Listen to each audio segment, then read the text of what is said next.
Donc, comme j'ai dit, nous passons maintenant au code correcteur des erreurs. On ajoute des bits de parité. On va utiliser le même vocabulaire. On va ajouter de redondance. Mais le but de la redondance ici, c'est pas juste de détecter les erreurs, mais pour les corriger aussi. On appelle ça en anglais un effect forward error correction. Donc ici, c'est une graphique typique pour la probabilité d'erreur. C'est une forme en cascade. Nous avons ici probabilité d'erreur de bit. Nous avons ici EB sur N0 et j'ai deux versions ici, deux courbes. Il y a la courbe solide qui est la courbe sans codage. La courbe en pointillé, c'est la courbe pour le système qui a exploité un code correcteur d'erreur. Très typique. Donc, on remarque ici que nous avons une courbe qui est plus proche de l'origine, donc elle est plus performante, que nous avons amélioré la performance.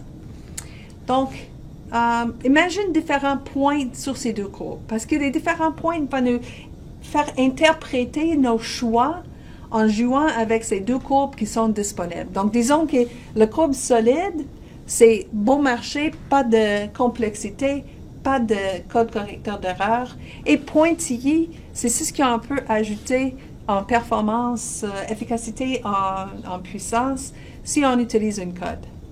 Donc, le point A, on peut passer à le point C. À ce moment-là, j'ai le même EB sur N0. Donc, j'ai une EB sur N0 qui est fixe. Dans un cas, j'aurai une performance de 10 à la moins 2, mais avec le même EB sur N0, je peux passer à 10 à la moins 4. Donc, je peux améliorer la performance carrément, mais bien sûr, il y a une expansion à largeur de bande. Donc, ça, c'est le coût à payer. Imagine que j'ai une certaine performance que je vise. Je veux 10 à la moins 6. C'est ce que je gagne quand je passe de point D vers point E, c'est d'avoir plus de marge pour la puissance, pour le rapport signal à bruit. Sans codage, j'exigerai 14 dB de EB sur N0. Mais quand je passe à le point E, c'est juste 9. Donc, j'ai 5 dB de gain de codage parce que je peux avoir la même performance avec moins de EB sur N0. Donc, le nombre qui en donne pour cette distance, pour une certaine valeur, une certaine qualité de probabilité d'erreur, on appelle ça le gain de codage. Donc, on remarque ici que nous avons une partie où les deux courbes se croisent. Quand ça croise, qu'est-ce que ça veut dire?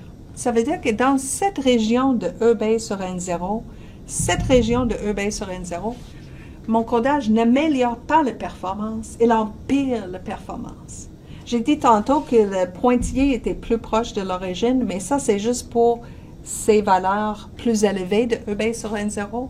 Pour les valeurs plus faibles de EB sur N0, c'est le groupe sans codage qui est plus proche de l'origine. Donc, comment est-ce que ça peut arriver qu'un code peut empirer la performance? Donc, je vais présenter un exemple de comment est-ce qu'on peut calculer c'est quoi le gain de codage et à partir de ça, de voir comment ça va nous donner des développements mathématiques qui identifient pourquoi est-ce qu'il arrive que des fois ça peut empirer. Je vais juste mentionner que le point d'intersection, on appelle ça le seuil de correction d'erreur ou le FEC limit. Donc, le FEC, c'est le code correcteur d'erreur et ça, c'est le seuil. Donc, si sans codage, j'ai une EB sur N0 de cette valeur-là, à ce moment-là, plus que ça, plus une EB sur N0 plus intéressant que ça, là, je vais avoir de gain de codage. Il y aura une amélioration. Mais si je suis en haut, donc avec le code sans codage ici, si je suis dans une région en haut du seuil de FEC, à ce moment-là, il ne vaut pas la peine d'utiliser un code correcteur d'erreur, ça va juste empirer la performance. OK, donc on commence avec un exemple. plus tard, nous allons voir un vrai code correcteur d'erreur. Nous allons discuter combien d'erreurs peut être corrigées. Mais pour maintenant, je vais juste décrire un code d'une certaine façon. Je vais supposer qu'un code est de 15-11, donc ça c'est N et K. Donc c'est un code 15-11 et que cette code a la possibilité de corriger une erreur par bloc. S'il y a 2 erreurs, non, ne corrige pas. Mais toutes les erreurs de 1 bit, peu importe quel bit, l'erreur de bit arrive, il va les corriger. Donc, nous allons supposer que nous avons un code comme ça et nous allons examiner un certain point dans cette courbe de BUR. Nous allons choisir EB sur N0 égale à 9.6 dB. Donc, ce n'est pas nécessairement les mêmes courbes. Ça, c'était une courbe typique. Mais nous allons se situer ici à 9.6 dB. Si je prends 9.6 dB en linéaire, c'est 9.12. Et je suppose que j'utilise une modulation BPSK. Et avec BPSK, je peux chercher pour cette EB sur N0, c'est quoi la probabilité d'erreur. Donc, je suis en train de voir pour cette 9 sans codage, je suis rendu où dans la courbe. Et dans la courbe ici, ça me donne 10 à la moins 5 comme probabilité d'erreur. Donc, on commence avec à regarder cette code. Première chose qu'il faut faire, c'est de tenir compte de l'expansion en largeur de bande. Donc, l'expansion en largeur de bande, c'est 15 divisé par 11 ou 36%. Donc, je vais faire une expansion de 36%. Et pour cette expansion en largeur de bande, j'aimerais savoir est-ce que je vais améliorer le BUR et combien est-ce que je vais améliorer, par combien est-ce que je vais améliorer le BUR. Donc, nous allons procéder au calcul pour ça. Premièrement, nous allons calculer c'est quoi l'erreur qu'il y a une erreur dans un bloc. C'est un bloc avec une erreur ou plusieurs erreurs s'il n'y a pas de codage. Okay, donc, j'envoie un bloc de K égale à 11. J'envoie 11 bits. C'est quoi la probabilité que les 11 bits vont arriver sans aucune erreur? Mais je peux calculer de façon facile.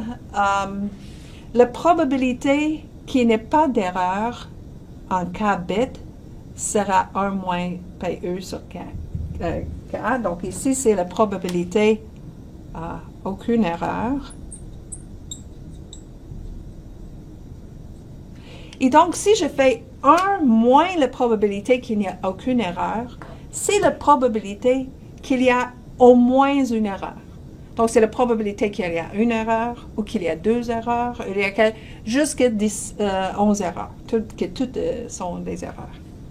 Donc, pour le canal avec BPSK, EB sur N0, 9.6 dB, je calcule ça et cette probabilité est 1 fois 10 à la moins 4. Donc, quand j'envoie 11 bits, la probabilité qu'il y a aucune bit, qu'il y a au moins un bit qui est erroné, c'est 10 à la moins 4. Donc, ça, c'est sans avoir codage. Maintenant, je peux passer, qu'est-ce qui arrive avec le codage? Première chose qu'il faut faire, c'est de tenir compte de cette expansion en largeur de bande, mais au niveau de EB sur N0. Parce que j'ai dit que quand j'ai K bits qui devient N bits, il y a une expansion en largeur de bande, ça c'est clair. Mais il faut aussi penser à comment est-ce que je vais répartir le bilan de puissance disponible. Donc ici, j'ai K bits et chacun a un EB sur N0. Mais l'énergie totale sera, dans un bloc, sera K fois cette EB sur N0. Quand il faut que je divise cette même bilan parmi N bits, à ce moment-là, chacun va comme avoir moins de puissance disponible. Et donc, l'énergie par bit divisée par le N0 va être plus faible parce que maintenant, je l'ai mis sur K. Ici, il faut que je divise sur N. Donc, je vais utiliser, au lieu de EB, je vais parler de EC. Donc, c'est les bits codés sur N0. Donc, j'imagine que j'ai une EB sur N0 sans codage.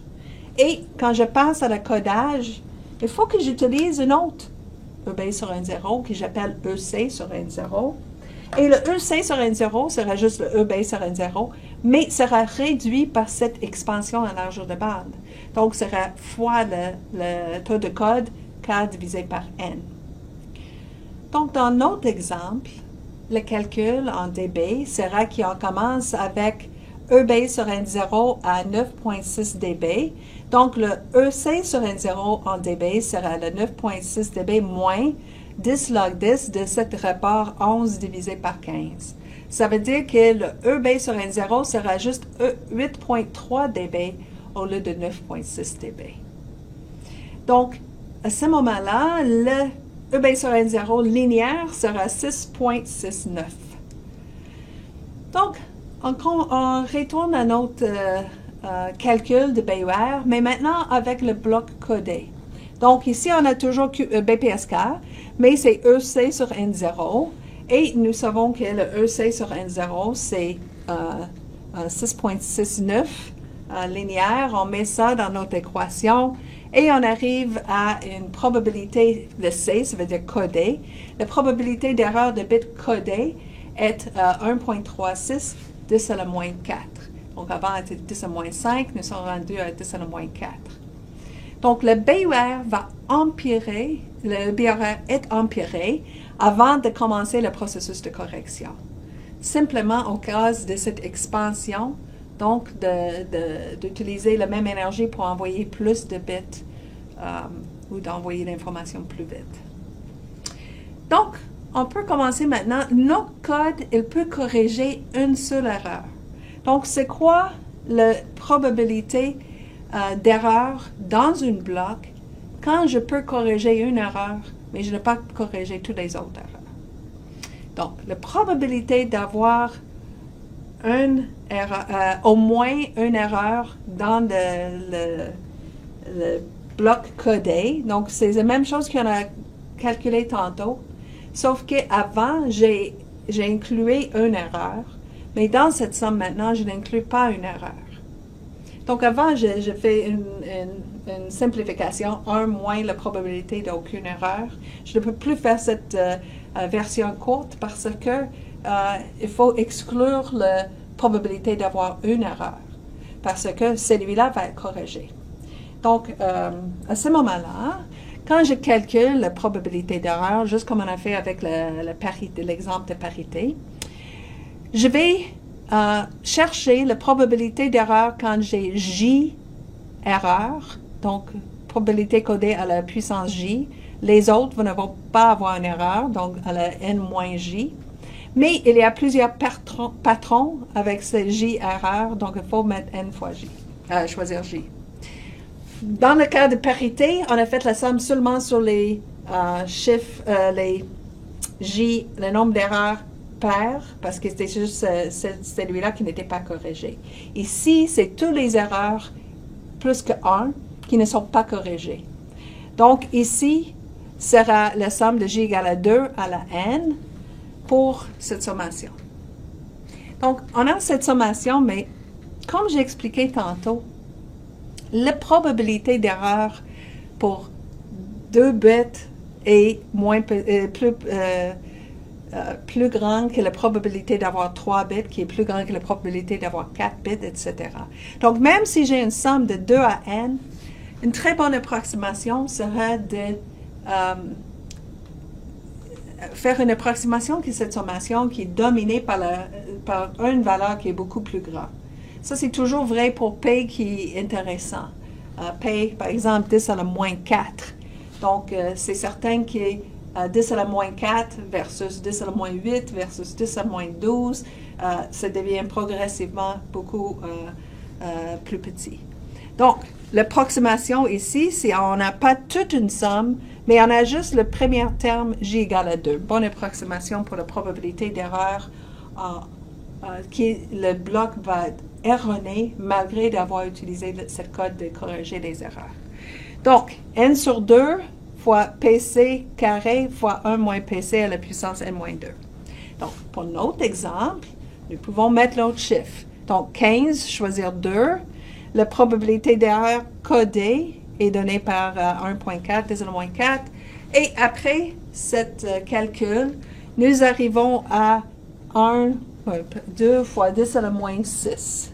Donc, 10 à la moins 6, c'est la probabilité qu'il en restera une erreur, au moins une erreur, dans cette bloc. Donc, on peut comparer les deux exemples. Est-ce qu'il y en avait une gain de codage? Oui, on avait une gain de codage. Pourquoi? Parce que si je n'avais aucune codage, non codé, le E c'est non codé, la probabilité d'avoir une bloc qui est erroné. Il y a, je ne sais pas, 1, 2, 3, c'est une bloc erroné était 10 à la moins 4. Maintenant, avec une utilisation de codage, la probabilité d'avoir une erreur quelque part sera 10 à la moins 6. Donc, presque 2 ordres de grandeur moins probable d'avoir un ou plus erreur dans le bloc amélioré. Donc, une amélioration de 60 fois pour une expansion de 36%. Donc, ça, c'est une code de correction qui est moyen. Ce n'est pas très bon, mais disons qu'il s'améliore quand même. Et quand même, on a une très bonne amélioration. Donc, imagine les codes qui sont encore plus performants, comment est-ce qu'il peut améliorer la performance. Donc, je retourne à cette discussion. Comment est-ce que le codage peut empirer la performance? Comment est-ce que ça peut arriver que je suis dans cette zone ici? Pourquoi est-ce que ces deux courbes se croisent? Pour le voir, il faut voir dans notre exemple. Où est-ce qu'on était dans notre exemple? On a commencé avec 10 à la moins 5. Donc, on était très bas ici, dans cette courbe non codée. Imagine qu'on était plutôt ici. Donc, supposons qu'il n'y avait pas 10 à la moins 5 pour commencer, mais on était plutôt ici à 10 à la moins 1.